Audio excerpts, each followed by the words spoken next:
Kodaikanal Resort plots for sale. For more information, contact 7667008999. இன்னும் 2 மடங்கு கூட்டம் கூடி இருக்கும். நடிகை திரிஷா, நயன்தாரா போன்றவங்களை அழைச்சிட்டு வந்து மேடை ஏற்றிருந்தா இன்னும் 2 மடங்கு கூட்டம் கூடி இருக்கும். அந்த மாநாட்டில் எந்த ஒரு தீர்மானமும் உருப்படியாக இல்லை. ஒரு நடிகர் என்பவர் யார் என்பதை அவர் நிரூபித்திருக்கின்றார். இவர் சொன்னார்ல, சிங்க கர்ஜித்தா ப்ரோ 8 கிலோமீட்டர் கேட்கும் ப்ரோ, ஆனா இந்த ரசிகர்கள் விசில் அடிச்சா 16 கிலோமீட்டர் கேட்கும். ஏன்னா இவங்கெல்லாம் சினிமா மோகம் கொண்டவர்கள். காவிரியில் தமிழகமும் புதுவையும் கடைமடை உரிமை பெற்ற மாநிலங்கள்னு அவங்க திறக்கவே இல்லை. இந்த உரிமை நீரை பெறுவதற்கு இந்த திட்டம் அறிவிச்சாரா?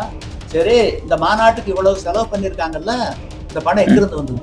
லாட்டரி சீட்டு பணம், லாட்டரியில சூதாட்டத்துல வந்த பணம். சூதாட்டத்தில் வந்த பணம் எப்படி இருக்கும்? சூதாட்டத்தில் வந்த பணம் இது தமிழ்நாட்டுக்கு, தமிழ்நாட்டு மக்களுக்கு நன்மை பயக்க போவதில்லை. எப்படி சொல்றீங்க? சூதாட்டத்தில் லாட்டரியில வந்த பணம் அப்படி எப்படி சொல்றீங்க? இது சூதாட்டத்துல வந்த பணம். பொதுச் செயலாளர் ஆதவர்ஜன் யாரு? இல்லைங்க, அப்ப இவர் தைரியமா அடிக்கிறாருல எல்லாத்தையும். இந்த தைரியம் யாருக்கும் புதுசா வரவங்களுக்கு வராது இல்லையா? மறைமுகமா சொல்றதாகட்டும். 4-5 நாட்களா வந்து யாரோ எழுதி கொடுத்தத மனப்பாடம் பண்ணி ஒப்பிக்கிறாருங்க. இப்படியெல்லாம் பேசக்கூடாது. நல்லதோ கெட்டதோ, ஸ்டாலின் வந்து நம்முடைய முதல்வர், ஜனநாயக மரபு. அவருக்கு உண்டான மரியாதை கொடுத்துதான் பேசணும். மரியாதை குறைவா யாரும் பேசிடக்கூடாது. நீங்க தவறு இருந்தா தவறை சுட்டி காட்டுங்க, அது வரவேற்கத்தக்கது. நட்புக்கு இலக்கணமே அதுதான். ஏன் இப்படி எல்லாம் கேவலமா பேசுறீங்க ஒரு முதல்வர்? அவனே இவனேன்னு ஒரு ப்ரோ, வாட் ப்ரோ, அங்கிள், இதெல்லாம் என்னது? நீரின்று அமையாத உலகினின் யார் யாருக்கும் வானின்று அமையாத ஒழுக்கு இல்லைங்களா? அந்த நீரை பத்தியே நீங்க நினைக்கிறது இல்லையே. இந்த மாதிரி இருக்கக்கூடிய பிற்போக்கு சக்தி நடிக்கக்கூடியவங்க நாடாளக்கூடிய நிலைக்கு வந்ததுன்னா ஒட்டுமொத்த உலகம் உங்களை பார்த்து காரிதான் துப்பும். இதையெல்லாம் சொல்ல மாட்டீங்க. வாட் ப்ரோ, என்ன ப்ரோ, அங்கிள், என்னது?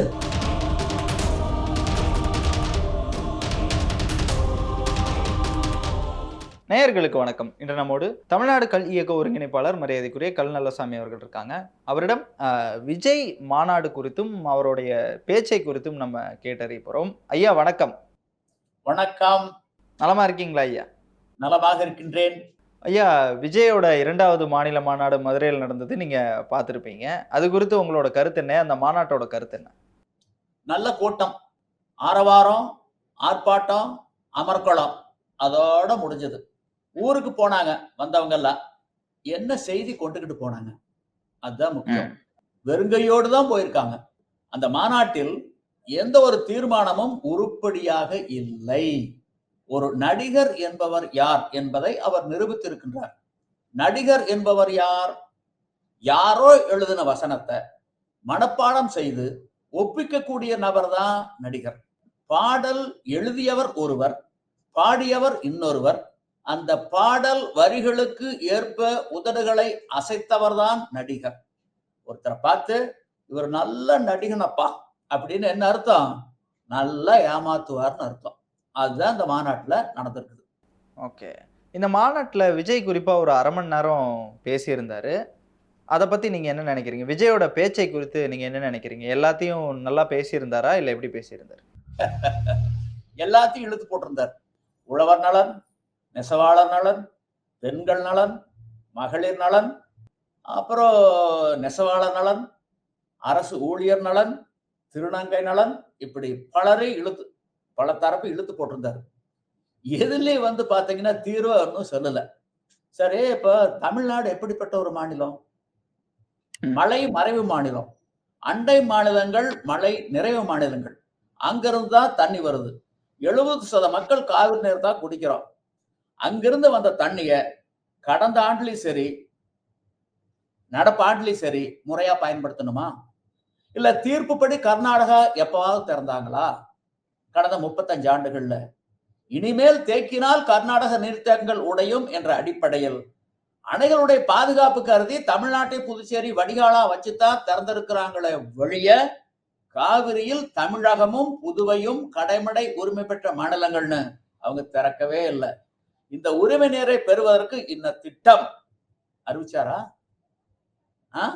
முல்லை பெரியார் பரம்பிக்குள ஆழியாறு திட்டம், அதே மாதிரி கீழ்பவானி திட்டம், பாலாறு, இதுல எல்லாம் பலதரப்பட்ட பாதிப்புகளுக்கு தமிழ்நாடு ஆளாயிருக்கு. அதுக்கு இன்னென்ன தீர்வு வச்சிருக்கிறோம் சொல்லியிருக்காரா? இப்ப கடன், தமிழ்நாட்டுக்கு எவ்வளவு கடன்? 9 லட்சம் கோடி கடன். இதுல 73 ஆண்டுகள்ல வாங்கின கடன் 4.5 லட்சம் கோடி. கடந்த 4.5 ஆண்டுகள்ல வாங்கி இருக்கக்கூடிய கடன் 4.5 லட்சம் கோடி. மொத்தம் 9 லட்சம் கோடி. உங்க தலையில இருக்குது 1,30,000. என் தலையில் இருக்குது, எல்லார் தலையிலும் இருக்குது 1,30,000. அதை எப்ப திருப்பி செலுத்த போறோம்? என்ன திட்டம் வச்சிருக்கிறோம்? இதை பத்தி ஏதாச்சும் உண்டா? இல்லையே. இப்படி ஒரு தொலைநோக்கு பார்வையில் இல்ல, வரக்கூடிய தலைமுறையை முன்னிறுத்தக்கூடிய சூழல்ல அந்த அறிவிப்புகள் எதுவுமே இல்லை. அதாவது இந்த கூட்டம் ஏன் கூடுச்சுன்னா, நிழலை நிஜமென நம்பி வந்த ஒரு கூட்டம். இவர் சொன்னார்ல, சிங்கம் கர்ஜித்தா ப்ரோ 8 கிலோமீட்டர் கேட்கும் ப்ரோ, ஆனா இந்த ரசிகர்கள் விசில் அடிச்சா 16 கிலோ கேட்கும், 16 கிலோமீட்டர் கேட்கும். ஏன்னா இவங்க எல்லாம் சினிமா மோகம் கொண்டவர்கள், நிழலை நிஜமென நம்பி வந்த கூட்டம். ஏன் விஜய்க்கு இவ்வளவு ஓட்டு கூடுச்சு? அவர் இடது கால தூக்குனா 200 பேர் சீமன பேர உருள்றாங்க, வலது கால தூக்குனா வந்த ஓட்டை அப்படியே சரிஞ்சு விழுது. இவங்க இருக்கக்கூடிய இடம் தமிழ்நாடு அரசியல் களமா இல்ல இந்திய பாகிஸ்தான் எல்லையா? அங்க கொண்டுகிட்டு போய் நிறுத்தப்பட்டிருந்தால் அந்த தீவிரவாதிகள் எல்லா பக்கம் வருவாங்களா? வாழ ஆட்டுவாங்களா? வாழை சுட்டிட்டு ஓடிடுவாங்க. இந்த புரிதல் ரசிகர்களுக்கு இருக்கா? இல்ல. இன்னும் 2 மடங்கு கூட்டம் கூடி இருக்கும். நடிகை திரிஷா, நயன்தாரா போன்றவங்களை அழைச்சிட்டு மேடை ஏத்தி இருந்தா இன்னும் 2 மடங்கு கூட்டம் கூடி இருக்கும். அதனாலதான் ஒரு புலவர் சொன்னாரு, தமிழர் என்ற ஒரு இனம் உண்டு, தனியே அதற்கு ஒரு குணம் உண்டுன்னு. ஆக சினிமாங்கிறது ஒரு சிலந்தி வலை. அந்த வலையில் சிக்குண்டு சீரழிந்து கொண்டு இருக்கக்கூடிய இனம் இந்த தமிழ் இனம். உலகத்துல எந்த ஒரு நாட்டிலும் சினிமா இந்த அளவுக்கு ஆதிக்கத்தை செலுத்தி விடவில்லை. எந்த ஒரு மாநிலத்திலும் இவ்வளவு காலம் ஒரு சினிமா ஆளுமையோடு ஆட்சியில் இருந்தது இல்லை, அரசியலில் கோலோச்சியதும் இல்லை, தமிழ்நாட்டை தவிர. ஓகே. ஆனா அந்த கூட்டம் கிட்டத்தட்ட நீங்க சொன்னீங்க, கூட்டம் எல்லாருமே ரசிகர் கூட்டம் அப்படின்னு. ஆனா ஓகே, ஒரு நடிகருக்கு இவ்வளவு கூட்டம் வருதுன்னாலும் அவர் அரசியல் கட்சி ஆரம்பிக்கிறாருங்கிறப்ப அவர் ஒரு கூட்டம் வரதானங்க செய்யும். அதாவது நடிகருக்கு அரசியல் அறிவு அவருக்கு என்ன இருக்கு? அவருக்கு அரசியல் பற்றிய தெளிவு அறிவு எப்படி வரும்? அரசியல் பற்றிய புரிதல் எப்படி இருக்கும்? வாய்ப்பே இல்லையே. கொஞ்சம் கூட அந்த சிந்தனை வேண்டாமா? எப்பொருள் யார் யார்வாய் கேட்பினும் அப்பொருள் மெய்ப்பொருள் காண்பது அறிவு இல்லையா? அந்த அறிவு தமிழ்நாட்டு மக்களுக்கு இருக்கா? ஒரு திரைப்படத்துல நல்ல மருத்துவரா நடிச்சுட்டா அடுத்த நாள் அவர் வீட்டு முன்னாடி நோயாளிகள் வரிசையா நின்னா எப்படி இருக்குமோ அப்படி இருக்குது இந்த வந்த கூட்டம். ஆக அறியாமையுடைய வெளிப்பாடுதான் இத்தனைக்கும் காரணம். தமிழ்நாடு மக்கள் அறியாமையில மூழ்கி கிடக்கிறோம். ஒரு காலகட்டத்தில் நாம் உலகத்தை ஆண்டோம், உலகத்தை கட்டி ஆண்ட இனம் இப்படி எப்படி இருக்குது இன்னைக்கு? கேவலமா கீழ்த்தரமா இருக்க. ஒரு நடிகர் பின்னாடி போகக்கூடிய ஒரு சூழலுக்கு தள்ளப்பட்டுருச்சு. இது எப்படி இருக்குன்னு ஒரு சினிமா வசனமாட்டதான் இருக்குது. எப்படி இருந்த நான் இப்படி ஆயிட்டேன், அந்த மாதிரிதான் இருக்கு. இதை தவிர அவர் என்ன சொல்ல வேண்டியது இருக்கு? அதாவது அவர் அவரை சுய பரிசோதனை செய்துக்கணும். கல்லாதான் சொற்காமுறுதல் முளையரண்டும் இல்லாதால் பெண் காமுற்றற்று. இந்த குறளை கட்டாயம் அவர் படிக்கணும். படிச்சுட்டு தன்னை சுய பரிசோதனை செய்து கொண்டு அரசியலுக்கு வரணும்.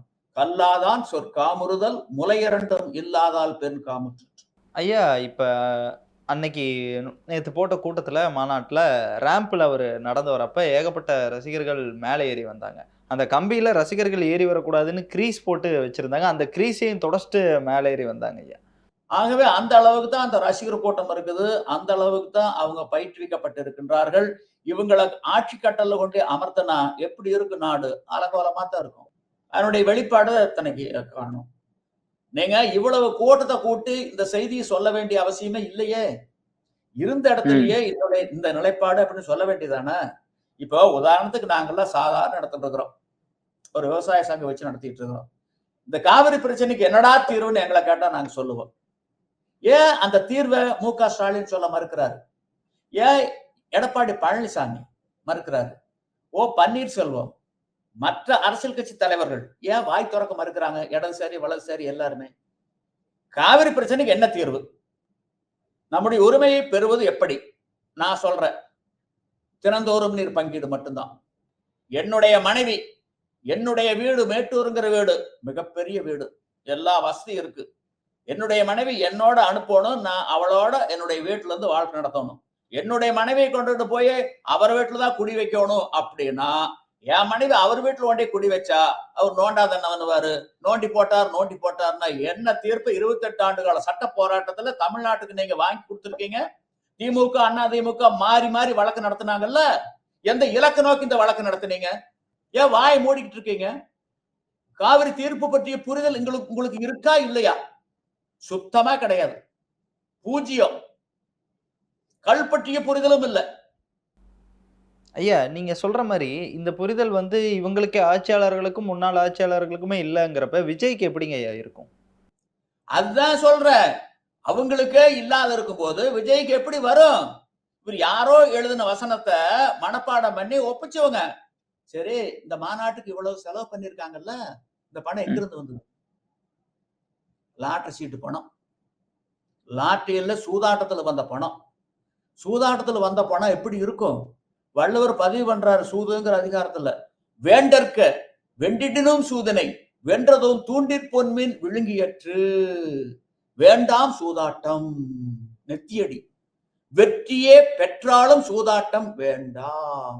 சூதாடுகின்ற களத்தில் அமர்ந்து வெற்றி பெற்ற பொருள் எப்படிப்பட்டது என்றால், பொன்போல் மின்னக்கூடிய ஒளிரக்கூடிய மீனானது தூண்டிலே பொருத்தி இருக்கக்கூடிய இரையை உண்மையான இறை என்று நினைத்து விழுங்குமே யாயின் அதனுடைய உயிருக்கு ஊறு பயக்கும். அது போல சூதாட்டத்தில் வந்த பொருள் நல்ல பொருளாக உன்னுடைய கண்களுக்கு தென்பட்டாலும் அது ஒரு காலம் நன்மை பயக்காது, தீமைதான் பயக்கும். இத்தனை ஆரவாரத்துக்கு, ஆடம்பரத்துக்கு, அமர்க்களத்துக்கு அடித்தளம் அமைத்து கொடுத்தது சூதாட்டத்தில் வந்த பணம். இது தமிழ்நாட்டுக்கு, தமிழ்நாட்டு மக்களுக்கு நன்மை பயக்க போவதில்லை. எப்படிங்க சொல்றீங்க சூதாட்டுதல் லாட்டரியில வந்த பணம் அப்படி எப்படி சொல்றீங்க? இது சூதாட்டத்துல வந்த பணம். மருமகன் பொதுச் செயலாளர் ஆதவர்ஜன் யாரு இல்லைன்னா திரைப்படத்துல இருந்து வந்த கருப்பணமா இருக்கு அந்த பணம் செலவு பண்ணது. இல்ல வேற யாரு கொடுத்தா சொல்லுங்க. சரி, முந்தா நாள் முத்தரசன் சொன்னார்ல, நாங்க இன்னார்கிட்ட எல்லாம் வாங்கணும்னு, அந்த மாதிரி வெளிப்படையா சொல்லுங்க. இது விஜயோட பணமா கூட இருக்கலாம் இல்லையா? எந்த பணமா இருந்தாலும் என்ன செலவு பண்ணாலும் அவங்க வருமான வரித்துறைக்கு வந்து இந்த செலவு பண்ணணும்னு காட்டித்தான் ஆகணும். காட்ட சொல்லுங்க. அதாவது எந்த ஒரு குடிமகனா இருந்தாலும் அவங்களுக்கு அக்கௌண்டபிலிட்டி இருக்கா இல்லையா? ஆமா ஆமா. சரிங்க ஐயா, இப்ப விஜய் வந்து அதாவது சரி ஓகே, இந்த புரிதல் இல்லை எல்லாமே இருக்கட்டும். ஆனா கரண்ட், அதாவது இப்ப நடக்கக்கூடிய ஒரு ஆணவ கொலை விஷயமா இருக்கட்டும், அஜித்குமார் படுகொலையா இருக்கட்டும், அப்புறம் இப்ப நடக்கிற சில அந்த தூய்மை பணியாளர்கள் பிரச்சனையா இருக்கட்டும், இதெல்லாம் எதுவுமே அட்ரஸ் பண்ணல அப்படிங்கிற குற்றச்சாட்டு வருதுங்க ஐயா. சார், இது வந்து என்னன்னா, முதல்லயே சமத்துவம்னு சொன்னார்ல, சமத்துவத்தை பத்தி அவர் என்ன சொல்ல போறாரு? ஒண்ணு சொல்லியிருக்கணும், எந்த ஒரு குடிமகனும் இறுதி காலத்தில் முதுமையில் உண்ண உணவில்லாமல், உடுக்க உடை இல்லாமல், இருக்க இடம் இல்லாமல், போதிய மருத்துவ வசதி இல்லாமல் அனாதையாக இறந்து விடக் கூடாது. அதுதானே சமத்துவம். அதை பத்தி ஏதாவது சொன்னாரா? சோசியல் செக்யூரிட்டி, சமூக பாதுகாப்பு பத்தி சொன்னாரா? நலன் நலன் நலன் நலன் நலன் நலன். பாஜக அதை பத்தி என்ன சொன்னாரு? கொள்கை எதிரினாரு. திமுக அரசியல் எதிரினாரு. அட, கொள்கைக்கு அரசியலுக்கு நல்ல ஒற்றுமை இருக்குது, ரெண்டு ஒண்ணுதானே. இது ரெண்டு வேறுபடுத்தி பாக்குறதுக்கு என்ன இருக்குது? இல்லைங்க, அப்ப இவர் தைரியமா அடிக்கிறாருல எல்லாத்தையும். இந்த தைரியம் யாருக்கும் புதுசா வரவங்களுக்கு வராது இல்லையா? மறைமுகமா சொல்றதாகட்டும், தகரியா 4 நாட்களா வந்து யாரோ எழுதி கொடுத்தத மனப்பாடம் பண்ணி ஒப்பிக்கிறாருங்க.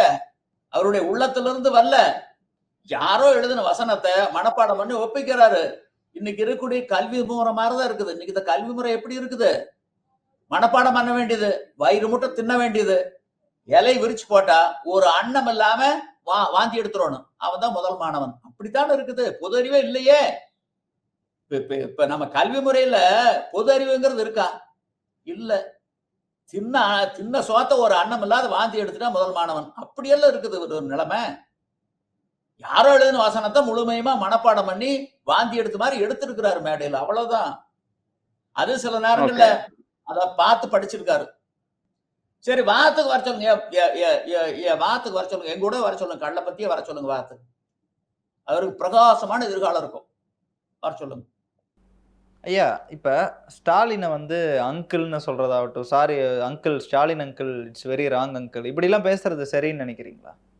அப்படியெல்லாம் பேசக்கூடாது. யாகாவாராயினும் நாகாக்க காவாக்கால் சோகாப்போர் சொல் இழுக்கப்பட்டு. இது நம்முடைய பண்பாட்டுக்கு முற்றிலும் முரணானது. நல்லதோ கெட்டதோ, ஸ்டாலின் வந்து நம்முடைய முதல்வர்.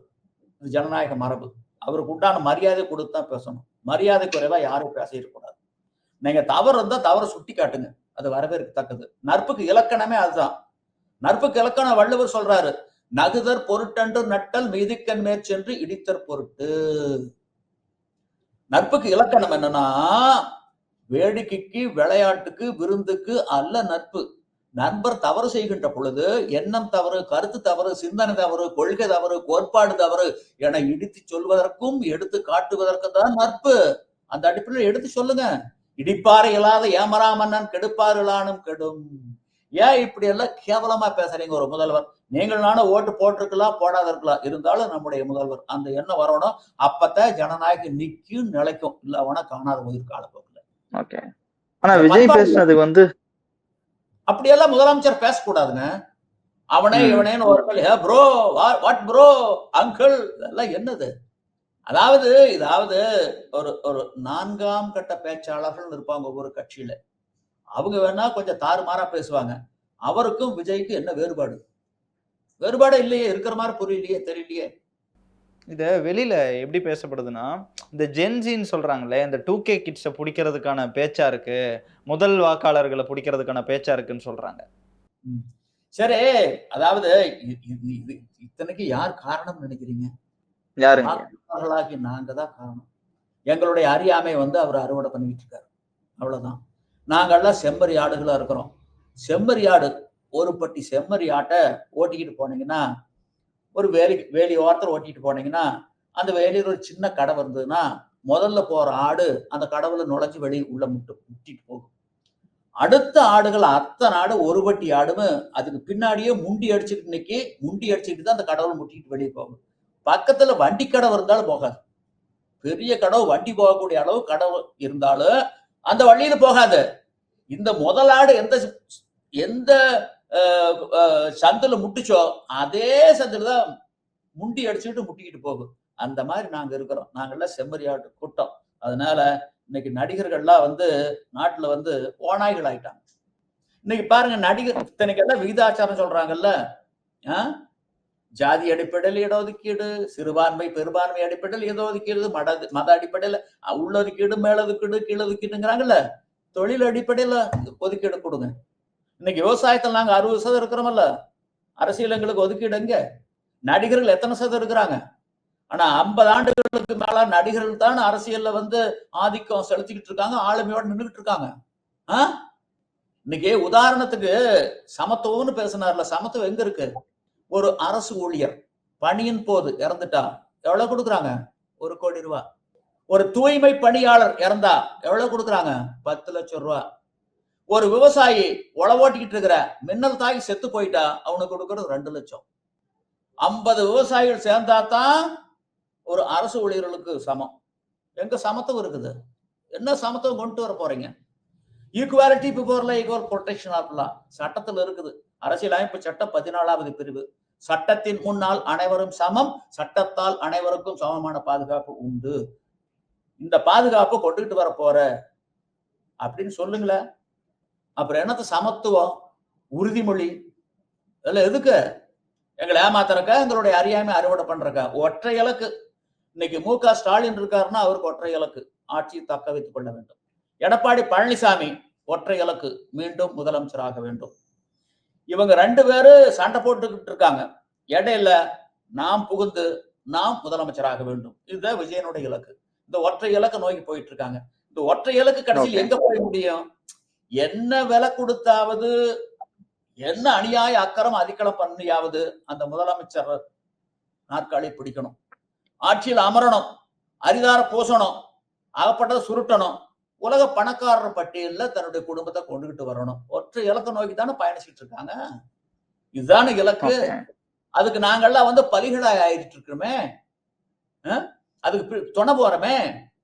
நீங்க என்னைக்கு நாங்கெல்லாம் வாக்காளர்களாகிய நாங்கள், எஜமானர்களாகிய நாங்கள் நேர்மையா மனசாட்சியை முன்னிறுத்தி வாக்களிக்கிறோமோ அன்னைக்குதான் உண்மையான ஜனநாயக நாட்டுல மலரும். அதுதான் வள்ளுவர் அன்னைக்கே சொன்னாரு, இதனால் இவன் முடிக்கும் என்றாய்ந்து அதனை அவன் கண் விடல் என்ற அடிப்படையில் என்று வாக்களிக்கின்றோமோ அன்னைக்குதான் நாட்டுல ஜனநாயகம் மலர்ந்ததாக அர்த்தம்.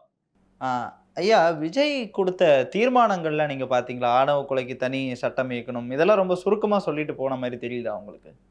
நீங்க ஆணவ கொலைக்கெல்லாம் காரணம் என்னன்னா, அதெல்லாம் தடுத்து நிறுத்த வேண்டியது காலத்தின் கட்டாயம், அவசியம். நீங்க அது சட்டமேற்றணும். அது நீங்க ஆட்சிக்கு வந்த முன்னாடி செய்யுங்க, நாங்க வேண்டான்னு சொல்ல. இப்ப இருக்கிறவங்க செய்ய சொல்லி வற்புறுத்துங்க. அதை விட நிறைய முக்கியமா இருக்குது. அதெல்லாம் எங்கேயோ 1-2 நடக்கக்கூடியது. இருந்தாலும் அது தவறுதான், மிகப்பெரிய தவறுதான், மாபெரும் தவறுதான், தடுத்து நிறுத்த வேண்டியதுதான்.